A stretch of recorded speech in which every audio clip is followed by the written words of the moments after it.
Hi, everyone. Thank you very much for coming. I'm delighted to introduce Lord Owen and welcome him back to Westminster Tower, the HQ of Vote Leave. The last time he was here, he was talking about the very real threat that TTIP poses to the NHS. And today he'll be urging us to have the courage of our convictions. Please help me welcome Lord Owen. Thank you. Well, good morning. As you know, Vote Leave is a designated group, and we have a collective leadership of three people: Gisela Stewart, Michael Gove, Boris Johnson. All three of them I've watched over the years in Parliament, and I have no hesitation in saying that I have never found the slightest trace of racism in anything that they have said or done, and I am not prepared to stay silent while their reputations are besmirched. We all know that we are going to need courage and determination to face the British people with the facts, as they are constantly distorted during this campaign. In my judgment, the risks of leaving the EU over a decade or more are far less than the risk of remaining. So we must have the courage of our convictions, state what we believe in, and state it as far as possible in a way that is not destroyed and damaged by personality conflicts and false allegations. Now, I submitted for the designation of the Vote Leave an argument why the sort of left-of-centre view needed to be represented, and I showed them a poll which showed that 19% after the general election would have been more likely to have voted Labour if that party had promised a referendum. And as I go around the country, I find many people who are not involved in the blue-on-blue warfare that's going on the front pages of most newspapers, but are currently thinking very hard about these issues and are ready to use their vote intelligently and on the basis of facts. So I will only give you today questions which I have found raised in the campaign so far, and broadly speaking, how I've answered them. They are personal views. And there is a much longer press release, and it's all on the record, and it will be distributed to you very shortly. The first question is, what has changed in the EU from the last referendum in 1975? Well, it is absolutely clear. It is the euro. The fact that we now should not talk about just the EU, but always bracket it with the Eurozone. This experimental currency has changed everything in the politics of Europe. Europe was reasonably successful. I know many people were opposed to it all along, and I respect their position, but that has never been mine. But it really began to have its very roots questioned with the failure of the euro, coins and notes introduced in 2002. When the global economic crisis hit us in 2008, the euro was from the start exposed, and within a year we were in a euro crisis, as distinct from the global economic crisis. And we are still there, and we are likely to remain there. Mervyn King, in his new book, with the thought-provoking word alchemy in its title, is both clear and simple. The euro crisis will continue. A euro collapse will follow, unless, in effect, it becomes a country, and that emerges inside the EU to run their currency with both a fiscal and a federal union. Why should the centre-left vote to leave? Often comes up. The answer, I think, is that the socially progressive Europe, which many people, and I certainly hoped, would come out, died in the austerity following the euro crisis of 2010. Over the last 6 years, since the EU Eurozone crisis began, The European Council and the Commission have done a great deal to destroy the very concept of the social market. They've acquiesced in levels of unemployment in EU countries not seen since the post-Second World War economic collapse. Over 50% of youth unemployment under 25s, has been quite commonplace. Uncontrolled migration has also reached huge levels with far-reaching social consequences, all too often ignored and very rarely provided with the offsetting financial resources. In some countries, in terms of pay and pensions, the wealthy have surged ahead, while the average worker has been lucky to hold their own. Standards in terms of public services, whether the health, education and housing, have suffered immensely. I have a house in Greece. I have watched the collapse of the euro and the damage that has been done in that country painfully over the last 6 years. Go into the local pharmacy and you see empty shelves. Go into the streets and you see young people with no prospect of jobs whatever. Now, it is necessary for us to take into account, when we look at this question, how dysfunctional the EU has become over the last 6 years. The other thing to say to people is if we were to leave, this is almost the best possible moment to leave. Remember, this is not a general election. This is meant to be a fairly conducted referendum in which the people are asked to give a choice of direction. Stay inside the EU or leave the EU. It is the government of the day that carries out that direction. And this government has been in office for over 6 years, is reasonably experienced. We have fixed-term parliaments. For the next 4 years, the transition will be conducted by this government. There was no real prospect of a general election. It's a general election-free period, which is what you need if you're going to conduct this transition. Now, I'm not sure enough people have focused on the underlying pressure that has been there for decades within the all things European, starting in 1956, but even before that in the European coal and steel community, which is the perfectly respectable aim of creating a United States of Europe. It happens to be one which I have never wanted. It was Hugh Gaitskell, when leader of the Labour Party in 1962, who first flagged up that this was the objective and the aim, and that if it were to come about, it would present a major challenge to this country's democracy as a self-governing country. Now, I believe that point where it has come, and I believe it came particularly when the Prime Minister, though little commented at the time, agreed, and this is the statement that he made as part of his so-called renegotiation: Britain shall not impede the implementation of legal acts directly linked to the functioning of the euro, and furthermore will not create obstacles but facilitate such a further deepening.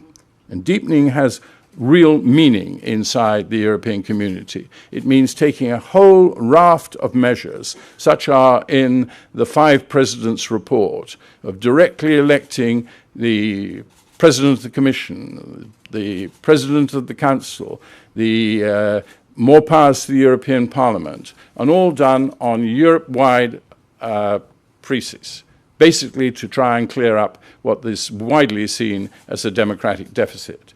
Now, it's fair enough, this direction, but be aware of it. That is what will happen if we decide to vote to remain. It will be seen as a license to move this whole momentum forward towards a United States of Europe.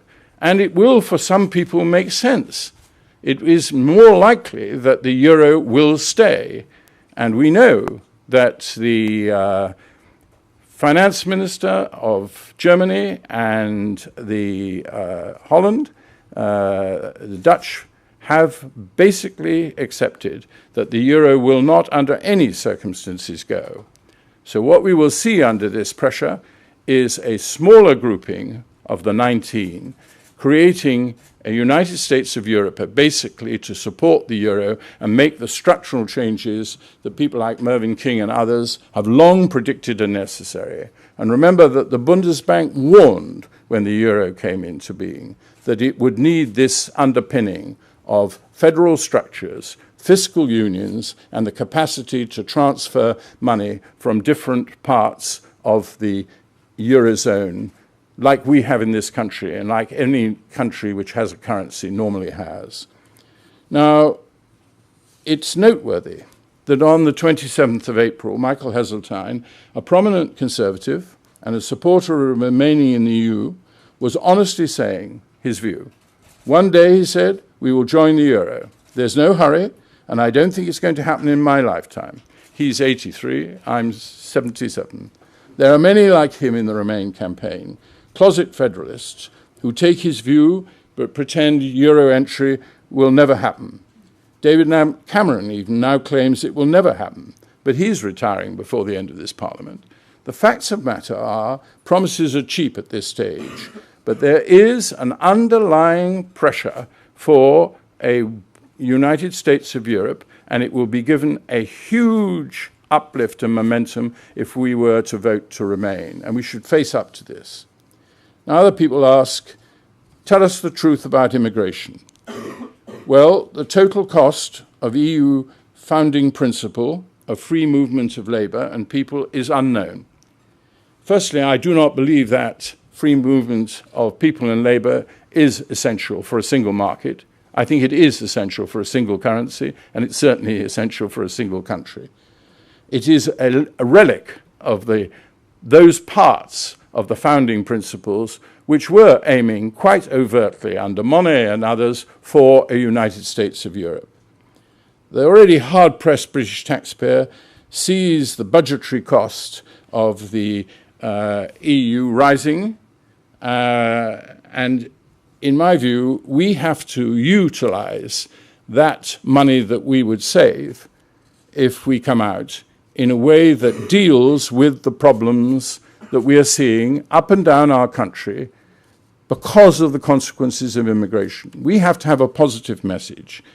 My own personal view, and it could only be done by a government, it can't be done by this campaign, is that the 10 billion a year, 50 billion if you spent it over 5 years, that we save from coming out, and those are uncontroversial figures, allowing for all the different adjustments and everything like that, and there's an annex to my speech which explains this quagmire of the European budget. Say, starting on the 1st of July 2018, if we have a transition period of 2 years, I would call it a national dividend, rather like we had called the peace dividend after the collapse of the Soviet Union, when we were able to substantially reduce defense budgets. Though I must say, I warn you now, I believe we will have to start to restore some of those defense budgets. And such a national dividend must not go out to government departments in Whitehall. If possible, it should be handled by a minister without portfolio.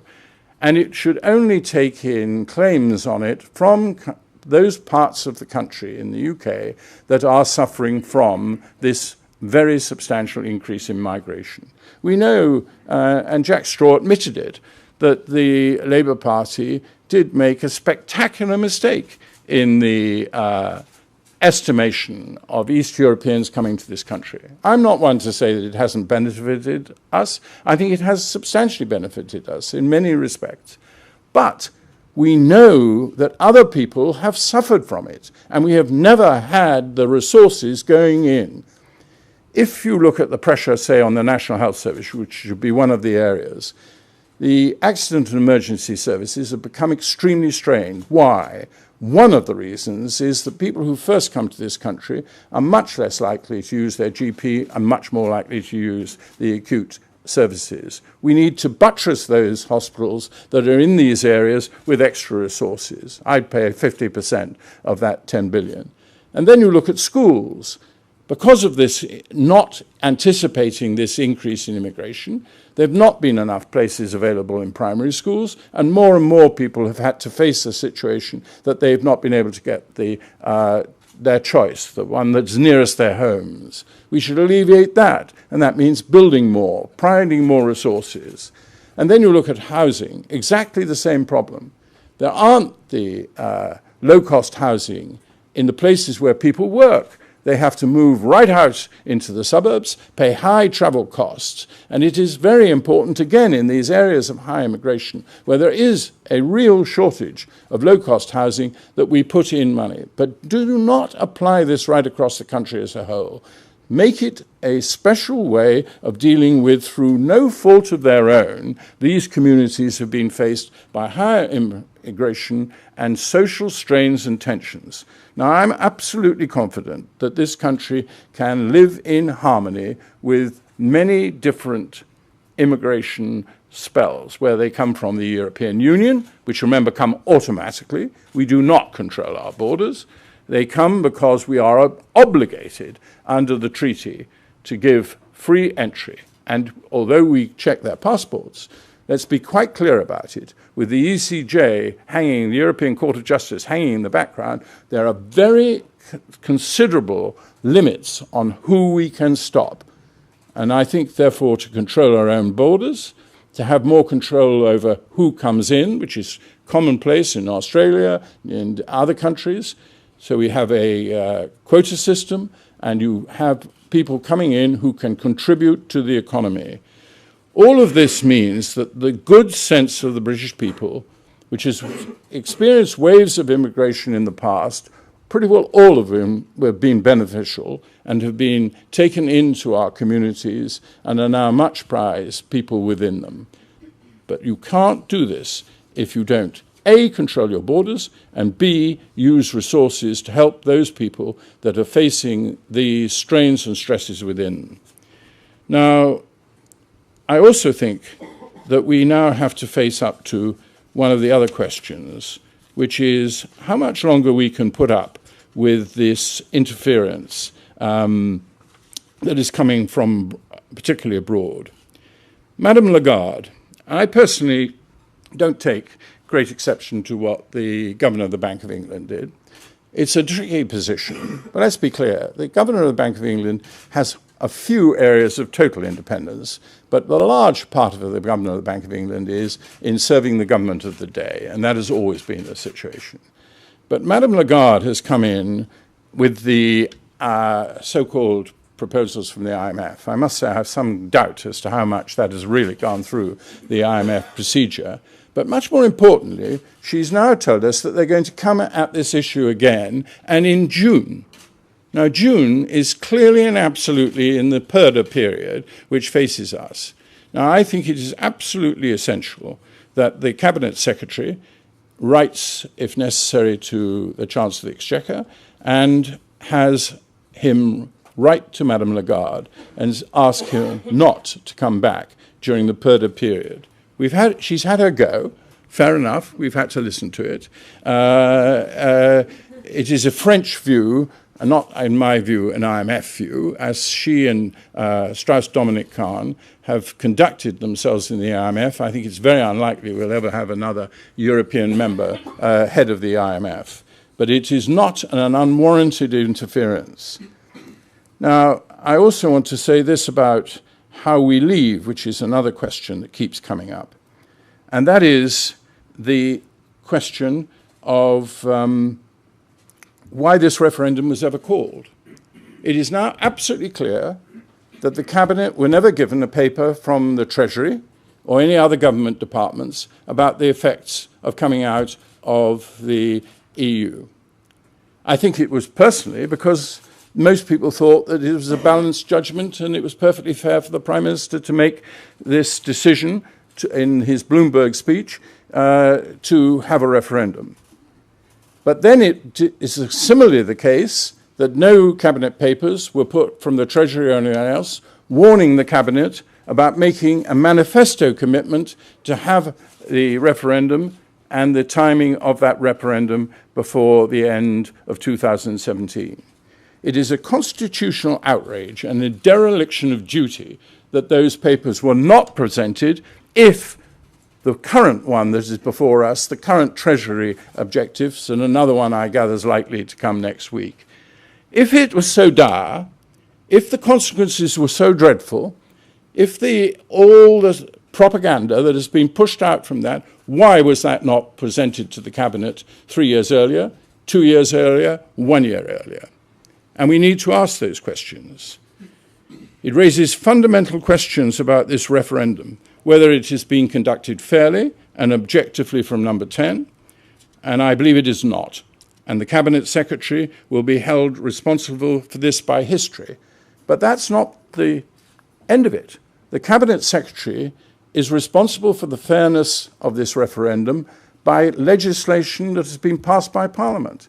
He has already been forced to change his mind about some aspects of the Purdah ruling by a select committee, and he, in my view, is given this responsibility. The Electoral Commission doesn't seem to want to get involved, and they think it's the responsibility of the Cabinet Secretary. Now, what happens if we stay? I've already said, and that's one of the constant questions, that the threat of a Eurozone collapse is being considerably underestimated. The Greek crisis is effectively on hold at the moment, and I understand why. Funding is made available in order for them to handle the very difficult situation they have with the need to try to return people to Turkey in order for them, Turkey, to push some of their people in their country, not push because they want to go, to other parts of the EU. Well, all I can say is be careful, and I say it sadly. I do not myself see at the moment that the Greek crisis is anywhere near resolved. But much more important is to look at those aspects of the Italian economy, and which in Annex C I give a lot of figures, and in some of my speech I do too. Italy is facing very serious problems living within the disciplines of the Eurozone. And this is the problem. If you go within the Eurozone, you have to accept financial disciplines. If you can't accept those financial disciplines, the Eurozone starts to crack. And we need to take those risks into account. Now, some people will tell you that it doesn't matter because we are not in the Eurozone. Go to Greece and you will see it does matter. The knock-on effects of a collapse of a country of the size of Italy would be very considerable. So when we hear all these risk assessments, let's have a risk assessment of what are the chances of Italy not being able to stay in. At the moment, quantitative easing, various measures are being made by the ECB. But look at the underlying position, and frequently we have had experts analysing this situation. Well, what about the Treasury analysing this situation? And what about the IMF analysing this situation, instead of just focusing their very narrowed view on what are the potential risks of British leaving the European Union? So I would only say this about some other questions. What are the opportunities outside the EU for this country? I think they are very considerable, but they need time, and we need an adjustment. We've been completely open and frank about this.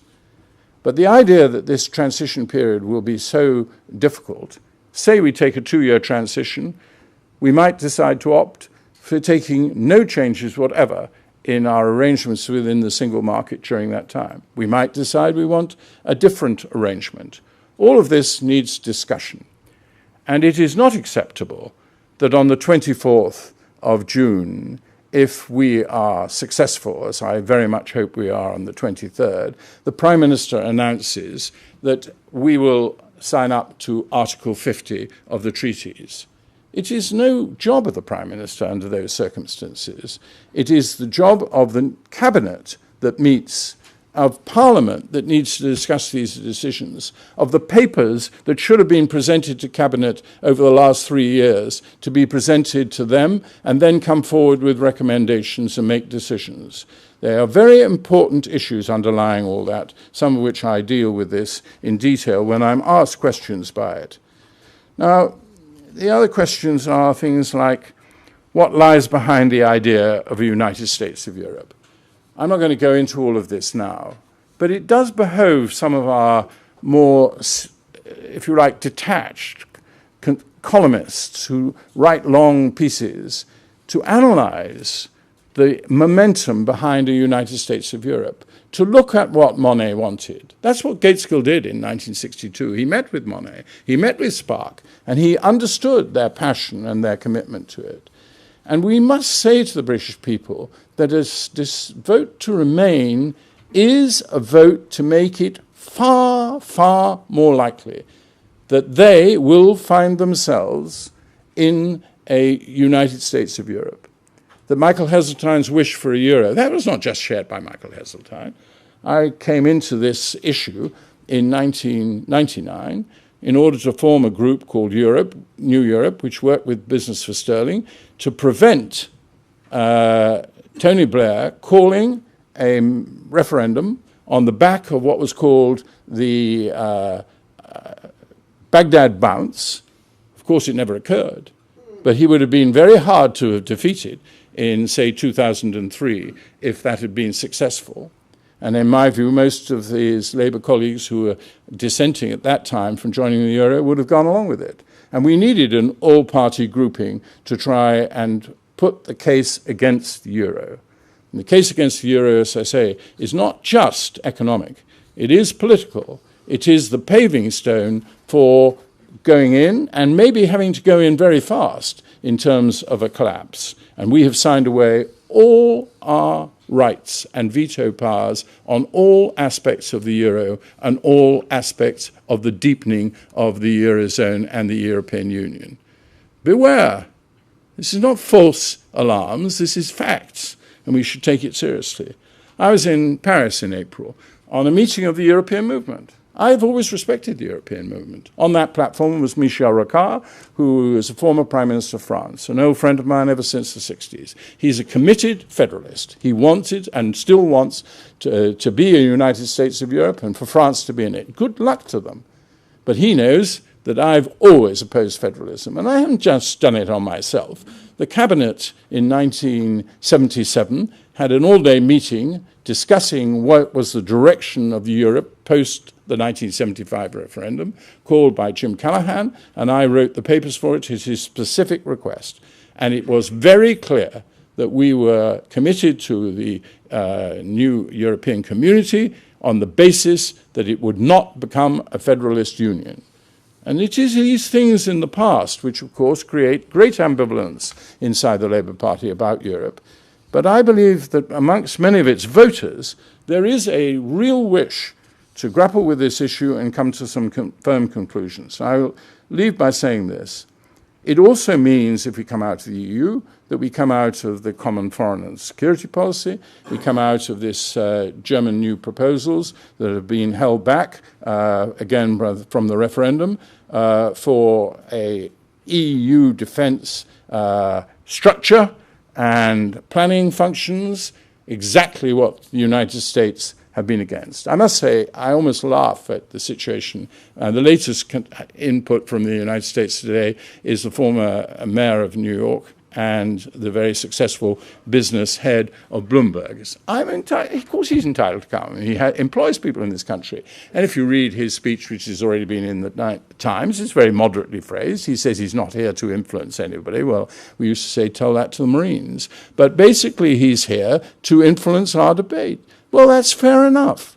But the number of people who come from America not seeming to realize that the State Department has had a long-standing commitment to a United States of Europe in which we would lose all our self-government. It's only been checked by the Pentagon. The Ministry of Defense knows that it wants NATO and it does not want that type of degree of political integration. But they all want us to stay in the EU to put the American view, which is commonly often ours, on economic, political and defence policy. Fair enough, I understand that. But we have other decisions to take which relate to our own people. And when Mr. Bloomberg expresses concern about the effect of leaving on the wages or the job opportunities in Bloomberg in the City of London, he should remember what those wages are in comparison to the wages of the average person in this country. He should realise what their employment prospects have been in comparison to the average person employed in this country. And it does seem to me that our elite, our political elite, have got hugely out of touch with what is actually happening in this country. And it's not happening just in this country. It's happening in the world. It's happening in America. What is this reaction in Middle America that is really surging through their polls? Well, they should analyse that first, really, before coming here to tell us what we should do about it. And that's why I believe President Obama, who I support and strongly approve of and my wife votes for, got really a bloody nose in terms of the opinion polls. The general British public, I hope, will see the 23rd of June as Independence Day, our equivalent of what the Americans call Independence Day, when we take back those powers of self-government that we had deprived them of as a country all those centuries ago.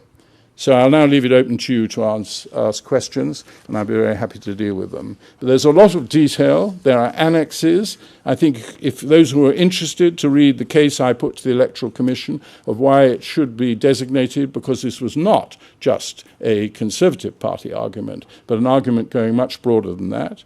The annexes on the Article 50 and also Article 8 of the treaties, which talks about good neighbourliness, which I think should guide our treaty negotiations.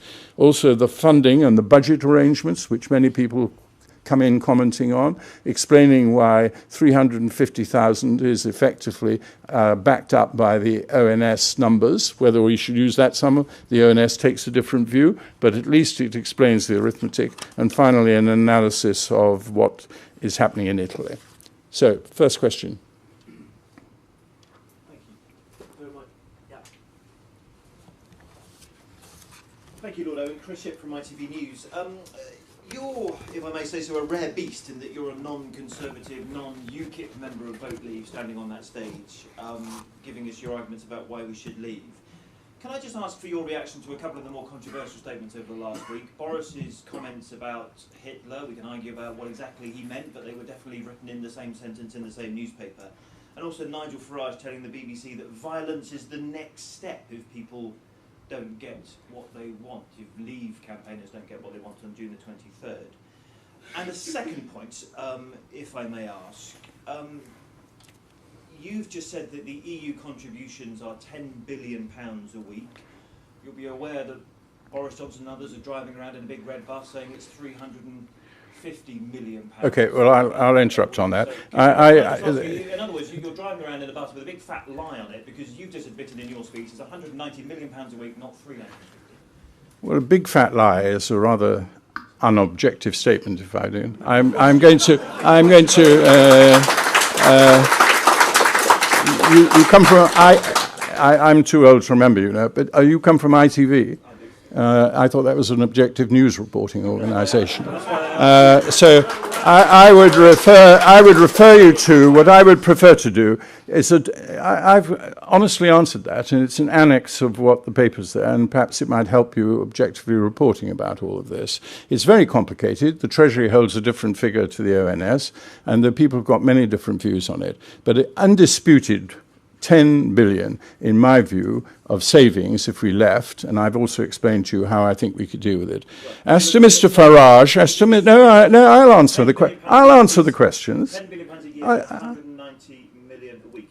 I asked the question. You asked the question. Yeah. I've given you the answer. I'm now moving. Yes, I've given you the answer. And there are other people. Perhaps you might think there's some other people going to ask the question. I've given you the answer. But I'm just saying it's not on the side of the bus. On the side of the bus is 350 million a week, which is 20 billion a year. Whose side are you on in this debate? Are you on a side of objective truth or not? I've given you the objective truth, and it's in the annex, and I hope you read it. Now, as to the question of Farage, I don't hold that view because I have confidence enough in the British people that they will not resort to violence. They don't resort to violence even in the most extreme circumstances we've had, in long strikes and other issues. And we have seen off the British National Front, and we have seen off most of these extractionary movements. But unless we tackle the concerns about immigration, which are genuine and real, and utilize our capacity to make the savings which I've said in those areas of the country that need alleviation in the National Health Service, in housing, and in education, we will go on perpetuating this dissociation, really, of millions of our people from its elite. And I think warn about that. Next question. Oh, Boris. Well, I personally think that in the context that he was talking about, which is the different empires that have arisen in Europe, all of which have failed, from Charlemagne onwards, he's right to point out that this drive for expansion, for more size, that size alone faces it, and size with the currency. After all, Charlemagne started it, and that currency failed. Perfectly reasonable to point out that there have been many different expansions, and I'm not going to go into them more, but that's perfectly reasonable comment. If you want to, he said, by very different methods. And I think, of course, everybody knew what he meant by very different methods. And I think that, again, this is a grotesque example of trying to rubbish somebody's reputation on the basis of no evidence whatever. Yes?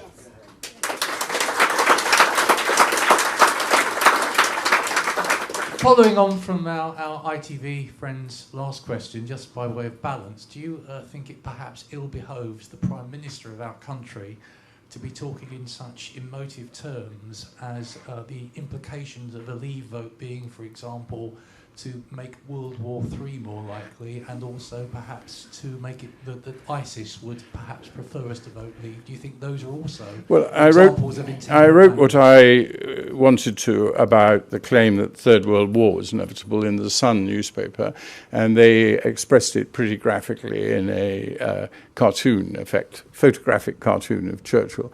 As far as the ISIL one, I think that we've seen a huge number of exaggerated and ridiculous propaganda movements, and I'm sure we'll all pick our best, but I should have said worst. But the Prime Minister's saying that ISIL would be happy on a Brexit is the most extraordinary statement of all. Of all. And I think we've got to be very careful about this whole security question. A decent silence is quite a good idea on most of issues of security, and that applies to both MI6 and MI5. I was responsible for 2.5 years for MI6, and I believe it's an outstanding organization. But its strength and its virtues are it is silent. We used to call the Navy the silent service. And it's not a good or pretty sight seeing these various arguments about security being played around in this issue. We all know perfectly well that as far as borders and countries' borders, sharing information to deal with terrorism is done to their best of ability across all countries. Now, even Russia participates in very helpful intelligence transfers and has done. To some extent, that's been perhaps lessened in recent years, but I hope it is soon restored. And we need to be very careful about this. And I don't believe it's exclusive to the EU. All EU countries will pass on information to non-EU countries wherever it makes sense, and all NATO countries. The problem is that what information you pass is itself very difficult to do. Sometimes you're bound, you can't do it. So I just think that that's another example where you can very easily get into the gutter of politics by raising such an important, normally bipartisanly handled issue such as security. Right at the back. On my travels, I meet a lot of people who deeply agree with most of the principles that you've discussed today, and they understand this loss of sovereignty, and yet this is trumped by their short-term personal economic concerns of the risks. What advice would you give them? Well, take a longer view. Now, it's perfectly understandable that people with certain commitments and certain feelings, either in their job or elsewhere, might take the view, my job is more at risk than others, and it will affect their voting behavior. And that's perfectly reasonable. And giving objective facts to people on this is not unreasonable. But, you know, we do know certain things. We do know that trade agreements are entered into for mutual advantage. Nobody does it on any other basis, and that's what it's always been and always should be. And so when people predict that you will not make trade agreements, they know that they are not telling the truth. The question for us as a campaign is we're not the government. We aren't into those negotiations. We don't know what is going to be the response of the European single market, the EEA, which contains some countries that are not even in it. And we ought to have had all those objective information put before us, as I said, first the Cabinet, then to Parliament, and then at an election, if you have a manifesto commitment to have a referendum, have the referendum, but have it fairly. You know, that's the issue. Why do you have referendum? It's because parties are split. If in a referendum, the Cabinet Secretary has a very heavy responsibility to try and make sure that it doesn't just become another way of getting the Prime Minister's way. The Cabinet Secretary, I sometimes wonder whether he knows the meaning of the word cabinet and thinks it's a sort of piece of furniture which should be moved from time to time to whichever Prime Minister he happens to be serving as a sort of presidential seat. Now, we've got to get back to some standards of objectivity and truth. We didn't in the 1975 referendum handle the relationship between the Foreign Office and the Cabinet Office and the campaign very well, and we have since then learnt on referendums. That's why we have designated groupings. It seems to me absolutely extraordinary. The Prime Minister should deciding who he should stand up against. The designated group should choose who takes it part in these various encounters, whether it's ITV or BBC or Sky, and then the Prime Minister should be part of it if he wants to be. We're in the Purdah period. We need objectivity. Otherwise, referendum will fall into total disrepute. Maybe people want that to happen. But it is a device when parties are conflicted, and it needs objectiveness and truth, and people will vote, as you say, sometimes on their pockets. After all, they do in general elections. Jim Callaghan coined the phrase, the jingle in the pocket. This is not something to disparage. But I think they ought to look at unemployment levels in Europe. They ought to look at some of the consequences of what's happening out there in the organization which they're being asked to remain in. Right? Yeah. Do you believe that it's economically literate, not economically illiterate, but literate to believe that uncapped immigration, typically lower skilled and unskilled workers, i.e. excessive supply for fixed demand, will push down the price of labour, push down wages, and that's what we're seeing? Well, the trouble is that the economists who've looked at this have come up with very conflicting views. Common sense would say it would, well, at least hold wages, they wouldn't rise as fast. And that's one of the reasons why employers like it. And I think we've got to be quite blunt about that. But there are other benefits, of course, that come from having immigrant labour. The problem is this free movement of labour provision. It was fine when we were a community of 9. It was fine when we were a community of 15. When we made the good decision and the right decision to take in a lot of other countries from Eastern Europe, it became a major issue. And then we have the Prime Minister. I know under pressure he was from Angela Merkel in order to do a deal with Turkey.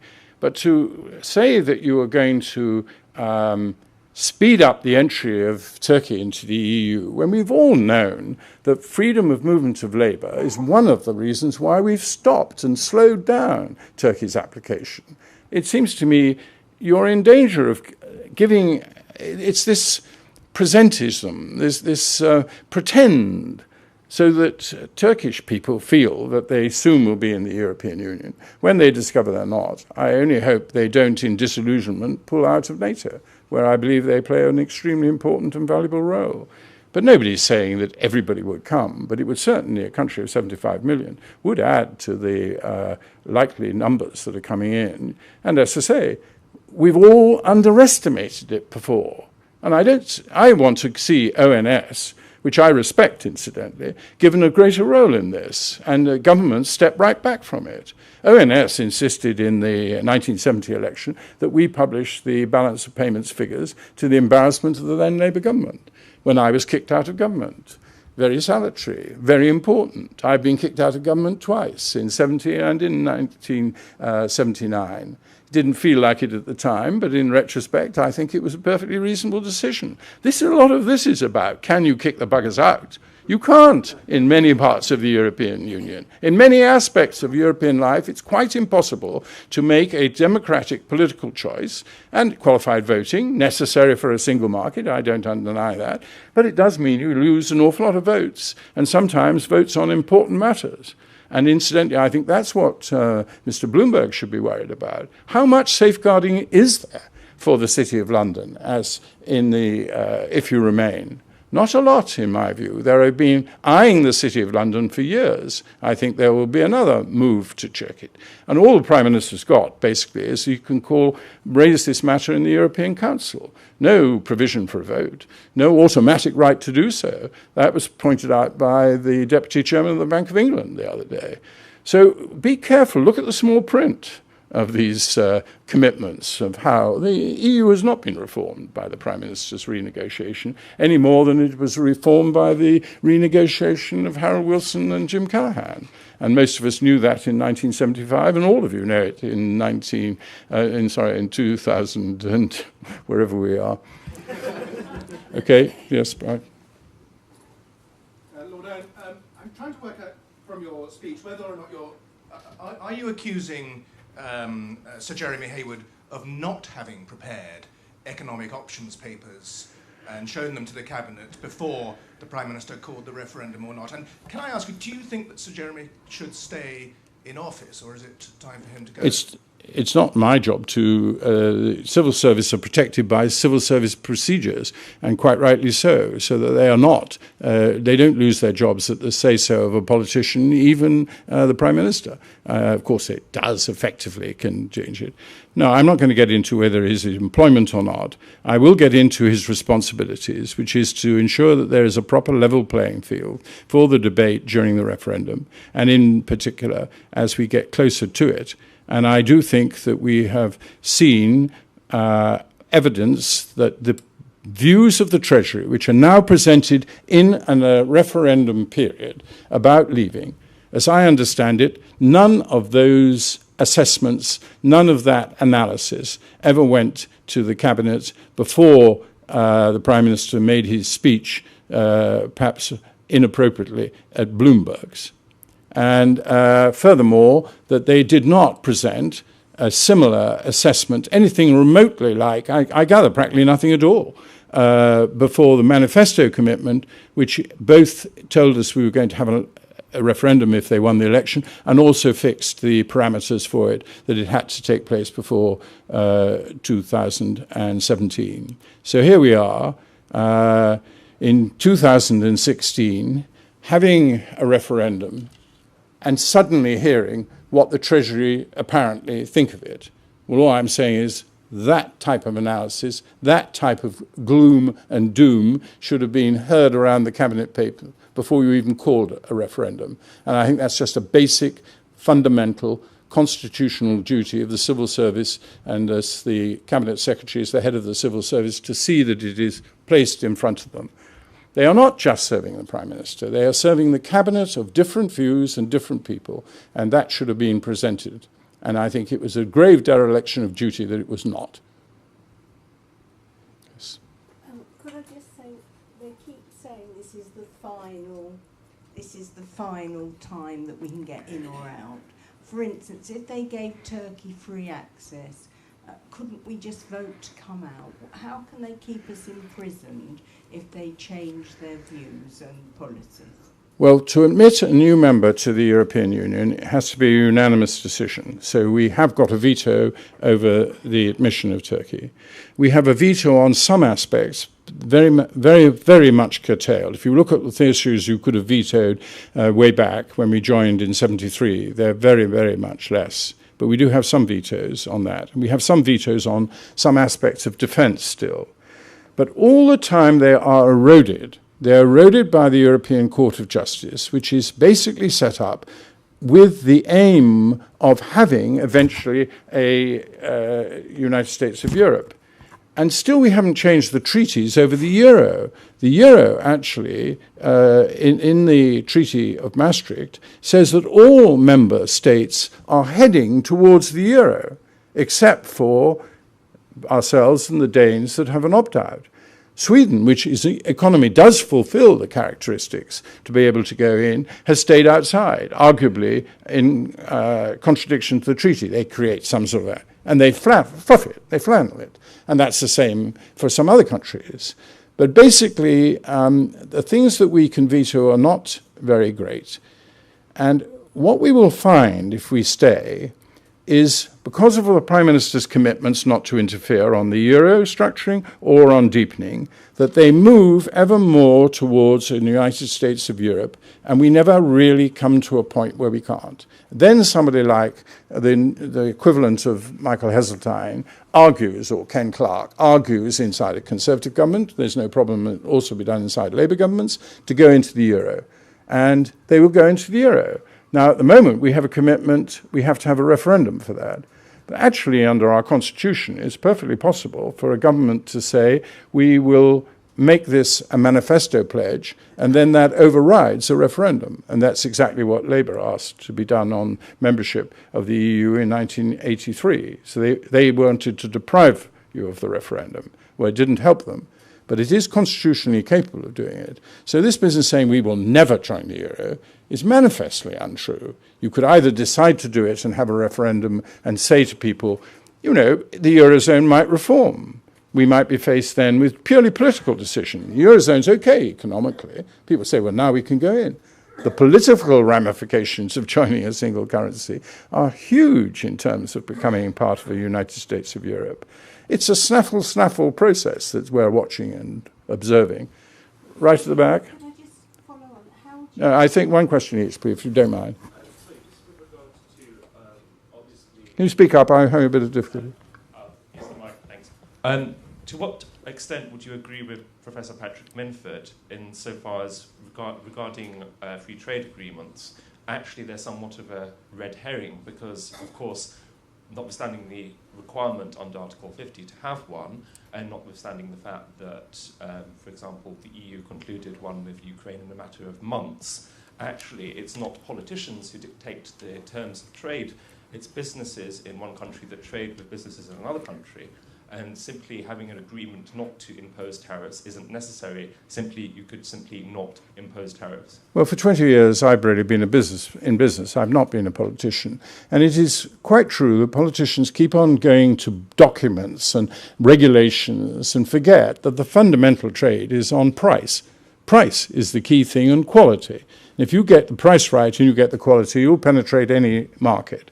And Britain has shown that it can do this. After all, we've moved over the last 10 years, and Patrick Minford's book does explain this. We've moved away from the European single market 10% out to the global world. Now, if you can do that in 10 years, and you make a real determined commitment, and you make bilateral trade agreements, that shift can be much faster, in my view. So I think we need to be very careful about these. Are difficult questions.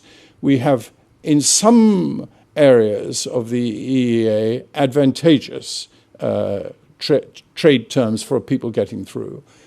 Somebody who wants to stay selling into Europe will basically keep their manufactured products in line with European regulations. You give up the chance to influence those regulations, but on the other hand, it is only an influence, and you gain the chance to sell your goods in wider markets because you've got trade arrangements. These are balance of issues. But what is interesting, and this is the most important thing to remember, we hear from the corporates. They seem to dominate the news-gathering procedures. Endlessly, heads of a big corporation are rolled out. These people are very happy to lobby in Brussels for a preferential deal for their large corporation. The people who are basically with us and growing in substantial numbers are the smaller businesses who really do feel the effects of the regulations and who want to be free to trade globally, want to have the shackles off, are entrepreneurial in mind, are adventurous in spirit, and are facing up to the need for this country to rejuvenate itself outside the EU and confident that you can do it. The politicians are largely not, but Minford has done a great deal of work on alternative models, markets, and everything like that. But at the end of the day, the message I come away from it is basically a contract between the seller and the buyer. And we keep forgetting this. These trade agreements are very marginal. I mean, and most of them are actually going to collapse. In my view, we're going to see most of these big American trade agreements. I mean, at the moment, the two presidential candidates are against the Asian trade agreement that Obama's negotiated. I don't think that's going to go very fast. These big trading agreements, this big thing, the inability of WTO to get trade agreements through is all part of this big institutional world. It's the people who think that they make the rules for a world which has become computerized, which has become much faster, much lighter on its feet, is very different business. And I sometimes think, in talking to my political colleagues and friends, they forget that this business out there, you know, I used to be involved in trading steel. I mean, the rapidity with which they make their decisions on price would quite stagger you. And I mean, it's just a very different marketplace than one that we see described in political documents. Now, last one question, right at the back. Yes, at the back. To what extent will our dodgy postal vote system impact on the result of the referendum? Voting system? The postal voting system. Oh, I really don't know. I mean, you know, there was a time when I would know, but I haven't fought an election since '87, and I really don't know. All I will say is this. I feel very, very strongly about this. The more people vote, the better. Now, I'm told that is against my interest. So be it. In a democracy, you want to have the maximum number of people voting. So I go around to universities encouraging young people to vote. That may or may not mean that more of them vote to stay or more of them vote to leave. But I do want it to be clear that if we're going to respect this referendum, we have to respect the great majority of people to try and vote, and the rules and the regulations and the circumstances under which we do it need to be abided by from the Prime Minister downwards. If I had to say the three people who have done more to corrupt this process, it would be first the Prime Minister, second the Chancellor of the Exchequer, and thirdly the Cabinet Secretary. It is very, very serious development that we have not been able to hold a proper referendum. Thanks a lot.